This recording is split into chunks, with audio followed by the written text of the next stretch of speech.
Nous avons souhaité ajouter un S au mot urbanisme pour montrer la pluralité des démarches aujourd'hui pour concevoir le projet urbain.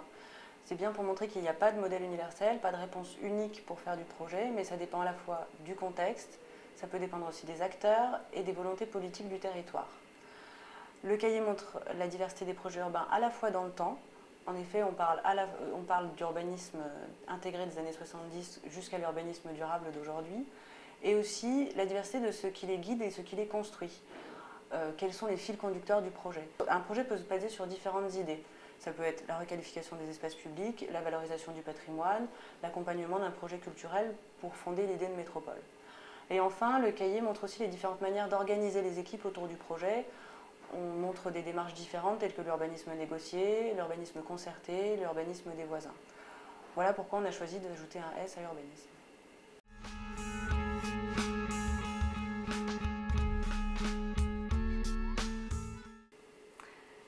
Non, au contraire, justement, la planification, on voit bien que elle est intimement liée au projet et on voit que c'est l'occasion de redonner à la planification un rôle nouveau aussi et un rôle important de document de référence réellement pour l'ensemble des acteurs qui permettent aussi d'éviter les jeux de concurrence entre les projets et puis qui donne une vision des objectifs à long terme sur un territoire d'ensemble et qui permettent du coup de mettre en cohérence les projets aux différentes échelles.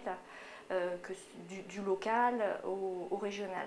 La planification, elle trouve aussi un nouveau rôle, une fois qu'on dit que le projet doit précéder la règle, c'est que du coup, elle peut aussi être là pour susciter du projet. En affichant une volonté politique, elle donne quelque part un signal et elle permet d'afficher clairement que sur tel et tel secteur, on a envie que les choses se développent.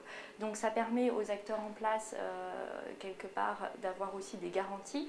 Ça veut dire aussi quelque part qu'on ne fait plus de la planification comme on en faisait il y a 30 ans, dans un emboîtement d'échelle où on prévoit de la planification nationale qui s'emboîte jusqu'à sa déclinaison locale.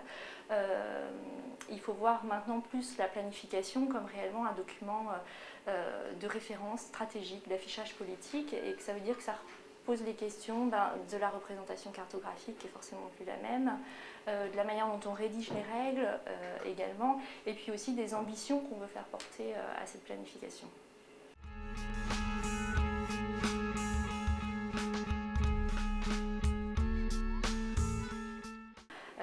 Je crois que les cahiers ont montré qu'on parlait d'urbanisme concerté, on parle de co-conception, d'urbanisme participatif, de démarches collaboratives. Enfin, tout ça, ce sont des démarches qui montrent bien qu'on est face à un nombre d'acteurs qui a eu tendance à s'accroître ces 10-20 dernières années et que du coup, il y a un enjeu de coordination qui est très important. Donc cette coordination-là, elle nécessite avant tout des savoir-faire, elle nécessite de l'écoute et donc du temps. Il faut savoir aussi que ce temps qu'on investit au démarrage, il permettra certainement de gagner du temps aussi par la suite. C'est-à-dire que si les choses sont bien calées au départ, elles vont bien mieux s'articuler et ça permettra de gagner aussi dans les délais. Qu'est-ce que ça veut dire coordonner ces acteurs? Quelles compétences ça nécessite de mobiliser? Ça veut dire que la structure qui joue le rôle de coordination, il faut qu'elle ait un niveau minimum de connaissances dans tous les domaines de l'aménagement. C'est aussi savoir traduire une volonté politique et en faire la synthèse dans des documents qui sont des plans guides, des schémas de référence. Qui est-ce qui peut jouer ce rôle de coordination? Alors on parle aussi des métiers, des démarches d'ensemblier. Il y a un article qui est consacré dans ces cahiers. Qui peut jouer ce rôle?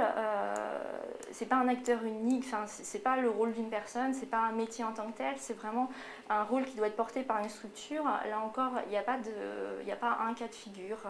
Ça dépend du jeu d'acteurs en place, ça dépend des volontés politiques. Ça peut être une société d'économie mixte, ça peut être un établissement public d'aménagement. On a vu des cas où c'était la collectivité locale en direct qui jouait aussi ce rôle de coordination. Et puis ça peut être le plus souvent aussi la désignation d'un urbaniste coordonnateur.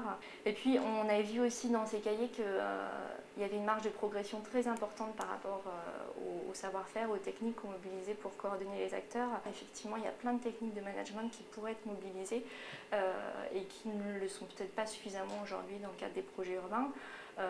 On montre aussi que des techniques comme la visualisation 3D peuvent accompagner la conception des projets dans le futur et qu'il y a encore pas mal de marge de progression technique pour que ça soit possible. La multiplication du nombre d'acteurs parties prenantes du projet, on voit bien que les agences d'urbanisme auront un rôle important à jouer dans ce domaine.